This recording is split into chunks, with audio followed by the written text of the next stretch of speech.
है। Daily MCQ class के अंतर्गत आज हम लोग अर्थशास्त्र विषय से संबंधित लगभग 25 बहुविकल्पी प्रश्नों को सॉल्व करेंगे।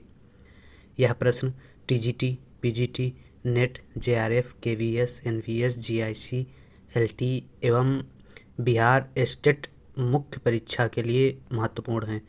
तो आज की क्लास स्टार्ट करते हैं और देखते हैं आज की क्लास में क्या क्या क्वेश्चन हैं।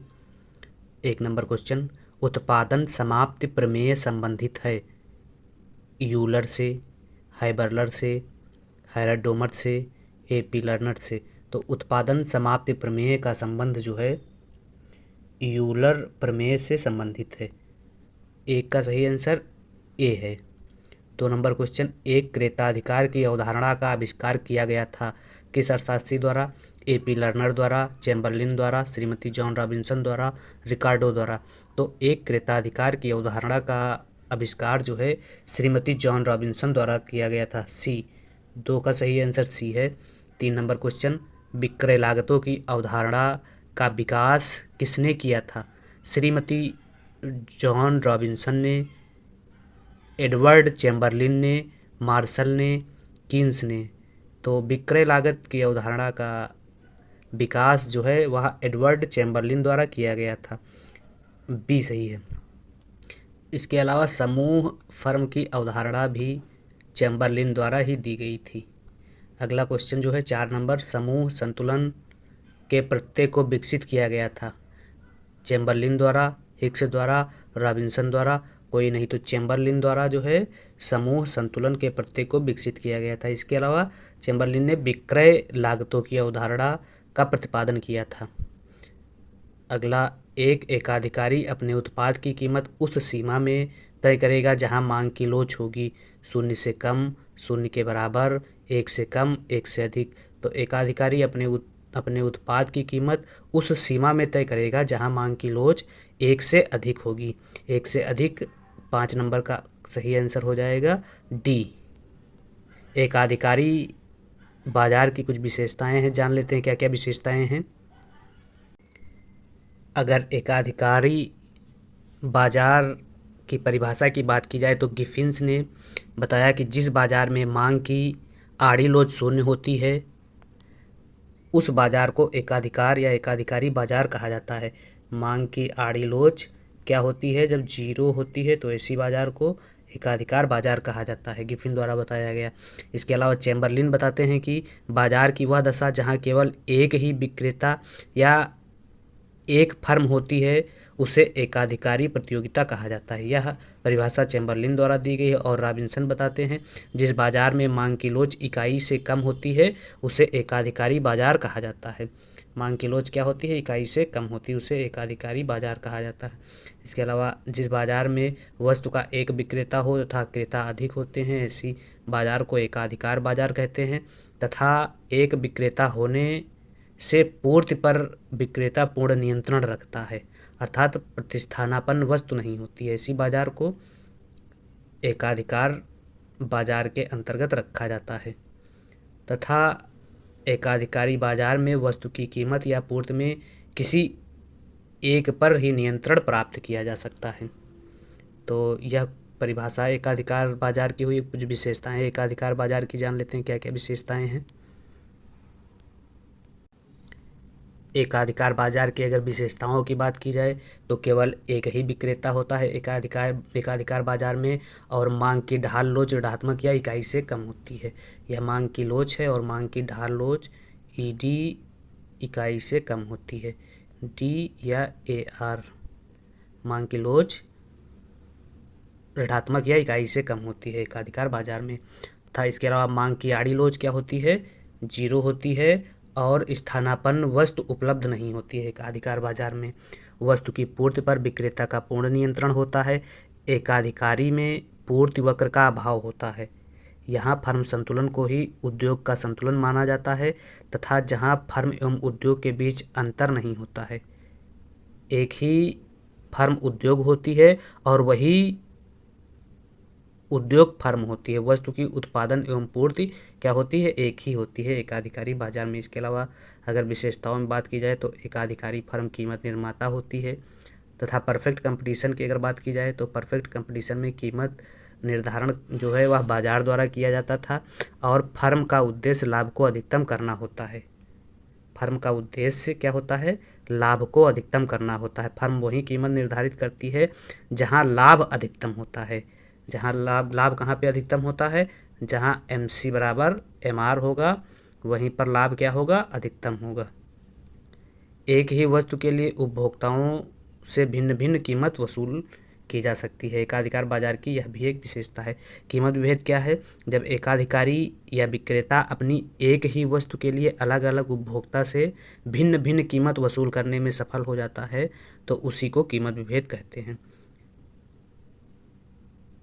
अगर एकाधिकारी बाजार में संतुलन की बात की जाए तो एकाधिकारी में फर्म का संतुलन के लिए मांग की ढाल लोच की अगर बात की जाए तो वह होती है ऋणात्मक, और लोच क्या होती है? इकाई से कम होती है। और आड़ी लोच क्या होती है? 0 होती है, और मांग वक्र नीचे गिरता हुआ होता है। इसमें संतुलन की अगर बात की जाए तो यह AR हो जाएगा और MR हो जाएगा। यह E बराबर 1 हो जाएगा। जहाँ पर क्या होता है? MR बराबर 0 है, वहाँ पर मांग की लोच इकाई के बराबर होगी। तो MR बराबर 0 कहाँ पे है? E बिंदु पर मांग की लोच क्या होगी? इकाई के बराबर होगी। MR के धनात्मक होने पर मांग की लोच इकाई से अधिक होगी। तो ये MR क्या है? यहाँ तक धनात्मक है, तो यहाँ पर मांग की लोच क्या है? इकाई से अधिक होगी, 1 से अधिक होगी। और MR का मूल्य जब क्या होता है? ऋणात्मक होता है या X अक्ष के नीचे चला जाता है तो ऐसी स्थिति में मांग की लोच क्या होती है? इकाई से कम होती है। तो यह भी एग्जाम में क्वेश्चन पूछा जाता है कि किस स्थिति में मांग की लोच 0 होती है? तो जब MR मांग की लोच या E बराबर 1 होती है। तो जब MR क्या होती है? 0 के बराबर होती है तो मांग की लोच क्या होती है? इकाई के बराबर होती है। जब MR धनात्मक होती है तो मांग की लोच इकाई से अधिक होती है, और जब MR क्या होती है? ऋणात्मक होती है तो मांग की लोच इकाई से कम होती है। तो यह AR और MR में मांग की लोच के संदर्भ में सूत्र है। इसके अलावा मांग की बिंदु लोच ज्ञात करने का जो सूत्र है वह है AR बटे AR माइनस MR। यह मांग की लोच ज्ञात करने का सूत्र है। अगला जो क्वेश्चन है वह है 6 नंबर क्वेश्चन। राष्ट्रीय प्रतिदर्श सर्वेक्षण कार्यालय की स्थापना कब हुई? तो NSSO national sample survey office, NSSO ये ऑफिस तो बाद में आया था। नेशनल सैंपल सर्वे ऑर्गेनाइजेशन की स्थापना जो है वह 1950 में हुई थी। कार्य क्या था NSSO का? सामाजिक आंकड़े इकट्ठा करना। NSSO मुख्य रूप से गरीबी, बेरोजगारी, ग्रामीण क्षेत्र में कीमत संबंधी आंकड़े इकट्ठा करती थी। इसके अलावा NSSO स्वतंत्र रूप से आज भी सामाजिक डेटा इकट्ठा करती है था। NSSO ग्रामीण क्षेत्र में PCI का निर्माण करती थी। NSSO क्या होता है? पोस्ट ऑफिस का भी डाटा इकट्ठा करती थी। तो NSSO राष्ट्रीय प्रतिदर्श सर्वेक्षण कार्यालय की स्थापना जो है वह 1950 में हुई थी। इसके अलावा राष्ट्रीय सांख्यिकी कार्यालय की स्थापना कब हुई? तो राष्ट्रीय सांख्यिकी कार्यालय की स्थापना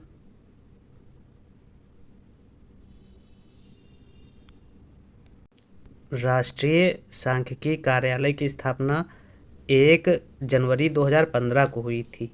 इसके पहले इसका नाम CSO था, केंद्रीय सांख्यिकी संगठन। केंद्रीय सांख्यिकी संगठन की स्थापना 1951 में हुई थी।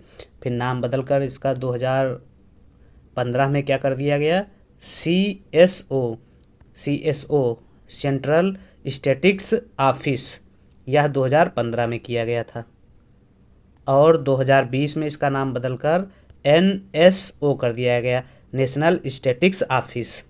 और वर्तमान में CSO का नाम नेशनल स्टैटिस्टिक्स ऑफिस है। यह 2020 में किया गया था। तो NSO की स्थापना 1951 में हुई थी, केंद्रीय सांख्यिकी संगठन के रूप में। फिर इसका नाम बदलकर केंद्रीय सांख्यिकी कार्यालय 2015 में कर दिया गया और पुनः एक बार नाम बदलकर 2020 में राष्ट्रीय सांख्यिकी कार्यालय कर दिया गया। वर्तमान में CSO NSO के रूप में कार्य कर रहा है। क्या कार्य हैं? NSO मुख्य रूप से आर्थिक क्षेत्र के आंकड़े इकट्ठा करता है, जिसमें कौन कौन से आंकड़े शामिल हैं? तो NSO जो है मुख्य रूप से नेशनल इनकम में वृद्धि का अनुमान लगाता है, आर्थिक समृद्धि में वृद्धि का अनुमान लगाता है, बचत में वृद्धि का अनुमान लगाता है और पूंजी निर्माण में वृद्धि का अनुमान लगाता है। वर्तमान में CSO सेंट्रल स्टैटिस्टिक्स ऑर्गेनाइजेशन का नाम परिवर्तित कर NSO नेशनल स्टैटिस्टिक्स ऑफिस राष्ट्रीय सांख्यिकी कार्यालय कर दिया गया है, जो नेशनल इनकम का अनुमान लगाती है, जो भारत में नेशनल इनकम का अनुमान लगाने की शीर्षस्थ संस्था है। कौन सी? NSO। CSO की जगह पर NSO जो है भारत में राष्ट्रीय आय का अनुमान लगाने की शीर्षस्थ या सर्वोच्च संस्था है, जिसका जो है स्थापना 2020 में की गई थी। तो अगला जो क्वेश्चन है वह है 8 नंबर क्वेश्चन। राष्ट्रीय सांख्यिकी कार्यालय की स्थापना हुई थी। तो राष्ट्रीय सांख्यिकी कार्यालय की स्थापना 23 मई 2019 को हुई थी और राष्ट्रीय सांख्यिकी कार्यालय की स्थापना NSSO national sample survey office तथा CSO सेंट्रल स्टैटिस्टिक्स ऑफिस का विलय करके एक संस्था का निर्माण किया गया, जिसका नाम NSO नेशनल स्टैटिस्टिक्स ऑफिस रखा गया। नेशनल स्टैटिस्टिक्स ऑफिस की स्थापना मई 2019 में की गई थी। मई 2019 सी ऑप्शन में है। और NSO वर्तमान में राष्ट्रीय आय का अनुमान लगाने के लिए भारत की जो है वह शीर्षस्थ संस्था है। पहले राष्ट्रीय सांख्यिकी कार्यालय थी और वर्तमान में राष्ट्रीय आय का अनुमान लगाने की शीर्ष संस्था NSO है, नेशनल स्टैटिस्टिक्स ऑफिस। ये स्मरणीय क्वेश्चन है, याद रखने वाला क्वेश्चन है। तो इसका 8 का सही आंसर सी है। 9 नंबर क्वेश्चन, राष्ट्रीय सांख्यिकी कार्यालय नेशनल स्टैटिस्टिकल ऑफिस NSO की स्थापना निम्न के विलय के माध्यम से की गई थी। तो NSO की स्थापना जो है मुख्य रूप से NSSO राष्ट्रीय प्रतिदर्श सर्वेक्षण कार्यालय प्लस NSSO प्लस CSO दोनों को मिलाकर की गई थी। तो सी ऑप्शन सही है। 9 का सही आंसर सी है। अगला 10 नंबर क्वेश्चन, राष्ट्रीय सांख्यिकी आयोग की स्थापना की गई थी। तो राष्ट्रीय सांख्यिकी आयोग की स्थापना 1 जून 2005 में की गई थी। 10 का सही आंसर क्या है? ए। अगला 11 नंबर क्वेश्चन, केंद्रीय सांख्यिकी कार्यालय सेंट्रल स्टैटिस्टिक्स ऑफिस का मुख्यालय कहाँ है? मुंबई, नई दिल्ली, बेंगलुरु, हैदराबाद। तो केंद्रीय सांख्यिकी कार्यालय का ऑफिस जो है वह है नई दिल्ली में और नई दिल्ली बी ऑप्शन में है। 11 का सही आंसर बी है। अगला 12 नंबर, राष्ट्रीय सांख्यिकी कार्यालय का मुख्यालय कहाँ है? तो राष्ट्रीय सांख्यिकी कार्यालय का मुख्यालय भी नई दिल्ली में है। सी सही है 12 का। 13 नंबर क्वेश्चन, भारत में सोयाबीन का सबसे बड़ा उत्पादक राज्य है। तो भारत में सोयाबीन का सबसे बड़ा उत्पादक राज्य MP अर्थात मध्य प्रदेश है। और अगर आलू का सबसे बड़ा उत्पादक राज्य पूछा जाए, आलू और गन्ने का सबसे बड़ा उत्पादक राज्य अगर पूछा जाए तो वह है उत्तर प्रदेश। अगला क्वेश्चन है 14 नंबर क्वेश्चन, किस वित्त आयोग के आधार पर भारत संघ के किसी राज्य को विशेष राज्य का दर्जा नहीं दिया जा सकता है? तो वित्त आयोग 14 के अनुसार किसी राज्य को विशेष राज्य का दर्जा नहीं दिया जा सकता। और 14वें वित्त आयोग के अध्यक्ष YB रेड्डी थे। वित्त आयोग का गठन प्रत्येक 5 वर्ष के अंतराल पर भारत के राष्ट्रपति द्वारा संविधान के अनुच्छेद 280 के अनुसार किया जा सकता है। इस प्रकार से वित्त आयोग एक संवैधानिक संस्था है और वर्तमान में 15वां वित्त आयोग चल रहा है। 15वें वित्त आयोग के अध्यक्ष डॉक्टर N.K. सिंह हैं और 14वें वित्त आयोग के अध्यक्ष Y.V. रेड्डी हैं। अभी बिहार स्टेट का पेपर हुआ था, उसमें पूछा गया था 14वें वित्त आयोग के अध्यक्ष का नाम। तो 14वें वित्त आयोग के अध्यक्ष यज्ञ गोपाल वेणु रेड्डी या अर्थात कह सकते हैं Y.B. रेड्डी हैं। अगला क्वेश्चन 15 नंबर, भारत में GST लागू किया गया। तो भारत में GST 1 अप्रैल 2017 को लागू किया गया था। यह क्वेश्चन भी बिहार स्टेट में पूछा गया था। 15 क्वेश्चन का सही आंसर GST लागू होने का जो वर्ष है 1 अप्रैल 2017 है। अगला 16 नंबर क्वेश्चन, भारत में गन्ने के उत्पादन पर कौन सा कथन सही है? भारत में गन्ने का उत्पादन केवल दक्कन के पठार में होता है, गलत। बी नंबर ऑप्शन, भारत में गन्ने का उत्पादन सर्वाधिक यूपी में होता है, तो यह सही है। हो सकता है जिस समय यह क्वेश्चन दिया गया हो उस समय महाराष्ट्र हो गन्ने के उत्पादन में सर्वाधिक योगदान के मामले में। अगला जो क्वेश्चन है, भारत गन्ने का सबसे बड़ा उत्पादक है। तो भारत विश्व में अगर देखा जाए तो गन्ने का सबसे बड़ा उत्पादक देश जो है वह है ब्राज़ील, तो यह सी नंबर गलत है। अगला डी नंबर, भारत गन्ने का सबसे बड़ा उपभोक्ता देश है।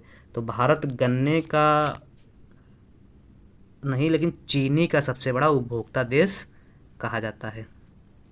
तो 16 का सही आंसर जो है वह बी और डी में से कोई होगा, बी और डी में से कोई हो सकता है। तो 16 नंबर क्वेश्चन अस्पष्ट है।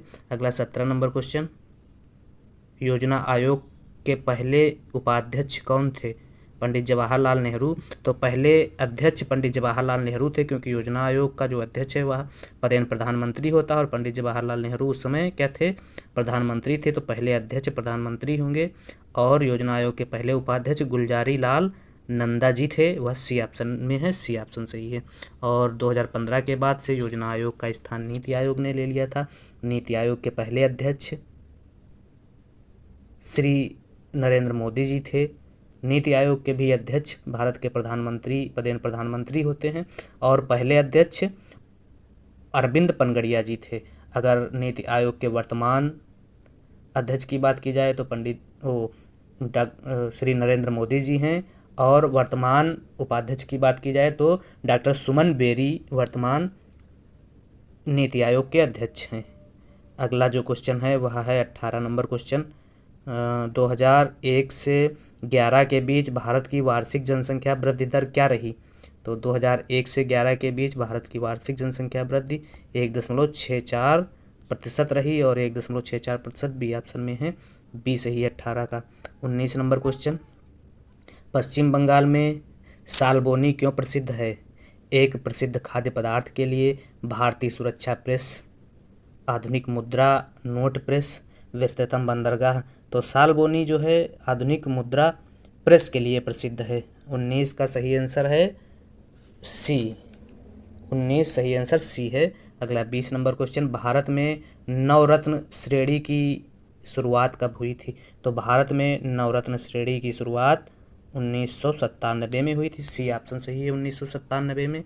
नवरत्न और महारत्न कंपनियां बनने की कुछ प्रमुख क्राइटेरिया है, उसको पूरा करने के बाद ही नवरत्न एवं महारत्न कंपनी का दर्जा दिया जा सकता है। तो कौन सी क्राइटेरिया हैं उनको जान लेते हैं। पहले जान लेते हैं नवरत्न कंपनी बनने के लिए आवश्यक जो मापदंड हैं या मानदंड हैं क्या क्या हैं। इन कंपनियों को भारत सरकार से किसी अनुमोदन की आवश्यकता के बिना यह एक ही परियोजना में 100 करोड़ रुपए या अपनी कुल संपत्ति का 15% तक निवेश कर सकती हैं। तो ऐसी कंपनियों को क्या कहा जाता है? 15% या 1000 करोड़ का निवेश कर सकती हैं। ऐसी कंपनियों को नवरत्न कंपनियां कहा जाता है और नवरत्न कंपनियों की स्थापना 1997 में सर्वप्रथम की गई थी। कंपनी के पास पहले से ही मिनी रत्न श्रेणी फर्स्ट का दर्जा होना चाहिए। मिनी रत्न फर्स्ट का दर्जा होने के साथ साथ कंपनी को भारत के सेबी के पास, मतलब भारत के पास शेयर बाजार में सूचीबद्ध होना चाहिए कंपनी, और पिछले 5 वर्षों में कम से कम 3 वर्षों के लिए समझौता ज्ञापन प्रणाली के तहत उत्कृष्ट या बहुत अच्छी रेटिंग प्राप्त होनी चाहिए, तभी कंपनी क्या है, नवरत्न का दर्जा प्राप्त कर सकती है। और भारत में वर्तमान में 13 कंपनियों को नवरत्न का दर्जा प्राप्त है, और 1997 से नवरत्न कंपनी का दर्जा देने की शुरुआत की गई थी। इसी के साथ साथ दूसरी जो कंपनी है वह है महारत्न कंपनी। तो महारत्न कंपनी का दर्जा जो दिया गया था वह 2009 से महारत्न कंपनी का दर्जा प्रदान किया गया था, और वर्तमान में अगस्त 2023 तक भारत में 23 महारत्न कंपनियां हैं। महारत्न कंपनियां बनने के लिए आवश्यक मापदंड क्या क्या हैं, तो कंपनी जब नवरत्न का दर्जा प्राप्त करती है उसी के पश्चात महारत्न का दर्जा प्राप्त करती है। तो पहले नवरत्न का दर्जा प्राप्त करना है आवश्यक मापदंड। कंपनी सेबी के नियमों के अंतर्गत भारतीय शेयर बाजार में सूचीबद्ध होनी चाहिए, तथा 3 वर्षों की अवधि में औसत वार्षिक व्यवसाय कितना होना चाहिए, 3 वर्षों की अवधि में औसत वार्षिक व्यवसाय जो है 25,000 करोड़ रुपए से अधिक होना चाहिए, तथा पिछले 3 वर्षों में औसत वार्षिक निवल मूल्य 15,000 करोड़ रुपए से अधिक होना चाहिए, तथा पिछले 3 वर्षों का औसत वार्षिक शुद्ध लाभ 5,000 करोड़ से अधिक होना चाहिए। तो तभी क्या है, कंपनी नवरत्न का दर्जा प्राप्त कर सकती है। क्या क्या क्राइटेरिया है, मुख्य रूप से पिछले 3 वर्षों की वार्षिक व्यवसाय जो है वह 25,000 करोड़ रुपए से अधिक होना चाहिए। टर्नओवर की अगर बात की जाए पिछले 3 वर्षों में वार्षिक निवल मूल्य जो है वह 15,000 करोड़ रुपए तक का होना चाहिए, और शुद्ध लाभ जो है वह पिछले 3 वर्षों में 5,000 करोड़ रुपए का होना चाहिए। इसके अलावा अंतर्राष्ट्रीय बाजार में कंपनी की उपस्थित होनी चाहिए, तभी जाकर कंपनी को महारत्न का दर्जा प्राप्त होगा। और वर्तमान में 13 महारत्न कंपनियां हैं, जिसमें 13वीं महारत्न कंपनी जो है इंडियन ऑयल लिमिटेड बनी है। अगला जो क्वेश्चन है वह है, तो 20 का सही आंसर सी हो जाएगा।